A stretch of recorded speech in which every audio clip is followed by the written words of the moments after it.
While we were off camera here, we were just talking a little bit about beans on beans, our next topic, and our producer said, well, you're standing in a cornfield and you're going to talk about beans on beans. That's right, because the last few years, farmers wanted to talk corn on corn. Running continuous corn seemed to be more profitable in a lot of situations, so there was a lot of corn planted. And honestly, for us on the farm, we wanted to try to build organic matter and do some other things. We got a lot of ethanol plants around here, so we thought, man, raising a lot of corn made a whole lot of sense. Well, now the soybean price looks really good, and we're getting really good soybean yields, even in very dry years. So a lot of people are going to the question, well, should I plant continuous soybeans? Well, okay, let's just look at supply and demand. When corn price is really high, that means we need more corn. So farmers are really pushed to, well, hey, we need more corn, we better produce it.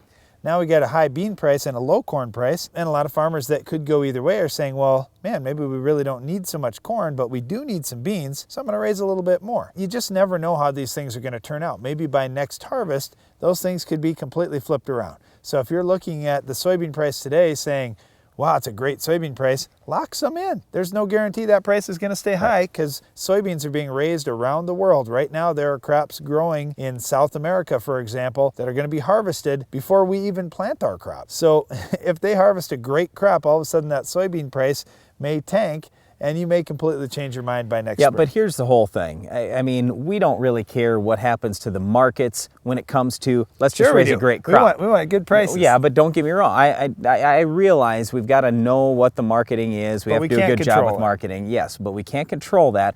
But the other thing is, we don't want to focus on that right now. What we do want to focus on is, if you choose to raise continuous soybeans, what additional steps do you need to take to make that successful, as opposed to if you're in a corn-soybean rotation? Well, first of all, you have to focus on fertility. Just like in continuous corn, we've got to really dial down that fertility need of the crop. Now, when we've got soybean ground from last year, it's a little different than if we were planting in this field, for example, where we had corn stalks. One thing would be nitrogen. Chances are, if we had a good corn crop this year, there's not going to be much nitrogen left. And if we're planting soybeans next year, we'll get a better response from a nitrogen application. Typically, well, we might. 25 or 50 pounds a lot of guys are adding, but it may even be 100 pounds depending on your soil type, what your soil can hold, and so forth. Coming off soybean ground, there may be some nitrogen left in that soil. So doing a good soil sample is a great place to start. The main things, though, that you need to really look at on the fertility side when it comes to soybeans include phosphorus, potassium, and sulfur. A lot of people have thought about sulfur as, well, that's really needed by grass crops. But you know what? You start raising 70, 80 bushel soybeans, which is certainly possible with the genetics we have today, and you're going to take a lot of sulfur out of the ground. I mean, it might be 15, 20, 25 pounds depending on your yield. That's quite a bit. And don't forget that just like nitrogen, sulfur is leachable. In other words, if you have decent rains this fall and next spring, you're not going to have a lot of sulfur left in your soil. You need to apply some sulfur. So that's why on our farm, every spring when we're going out applying our pre-emerge herbicides, what are we using for a carrier? It's not water. We're actually using some sulfur, nitrogen and sulfur typically, something like ammonium thiosulfate or Access combined with water. So we might have a little bit of water in there, a little bit of fertilizer, but the point is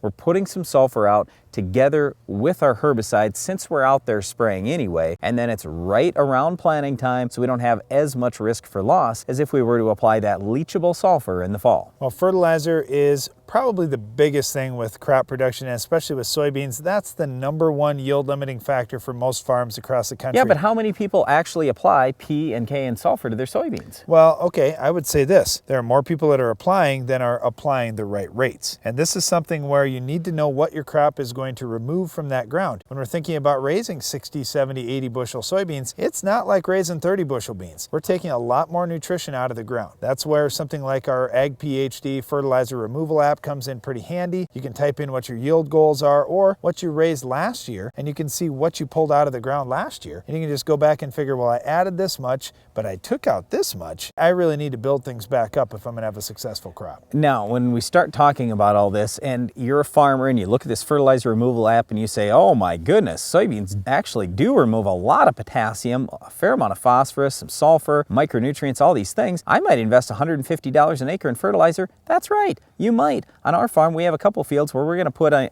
put $200 worth of fertilizer out for soybeans. So one of your first thoughts may be, well, I can't afford to do that if I'm paying top dollar for cash rent. So if you are a landlord, I just want to speak to you directly about this. Think about who you're renting to and what kind of rental agreement you have. You are not going to be able to get top dollar for rent if that farmer is putting back the amount of fertilizer he's removing from your ground. So my suggestion to you is I would consider lowering what you're going to charge for rent as long as the farmer applies X number of pounds of fertilizer to make sure that your ground isn't falling behind long term. That's one of the main things we want you to think about. When you're raising beans on beans, you've got to fertilize. And also when you're doing your soil testing, take a real hard look at soil pH, because unless your soil pH is in the range of 6.3 to 7.3, you're going to have a tougher time of raising good soybeans. For example, if you get a pH of 8 out there, that tells us you probably have a drainage issue. You may possibly just have an issue where you've had lots of soil erosion over the years. Either way, we want you to certainly consider putting some tile in the ground and take a look at trying to build topsoil going forward. That means reducing tillage, using manure when you can, using some biological products. And yes, soybeans don't have as many roots as what corn does. They're not going to have as much residue. They're not going to have as much organic material or overall trash on top of the ground, some people will call it. But so what? If you reduce the tillage, you can still do a good job maintaining and even building your organic matter over time. Then the next thing to me is seed selection. When we're talking about continuous soybeans, we've got to look at two things. One, nematode protection. And number two, we're going to have to look at disease tolerance of those varieties. We see wide differences from one variety to the next. Plant the defensive beans in continuous soybeans. You're going to have more disease issues, whether it's brown stem rot or a number of other diseases that you could have. Yep. The other thing is you've got to manage this going into next year with fungicide if you are starting to run into certain diseases like white mold, for example. That one you absolutely can control as long as you stay ahead of it. Same thing with soybean rust and some of these other diseases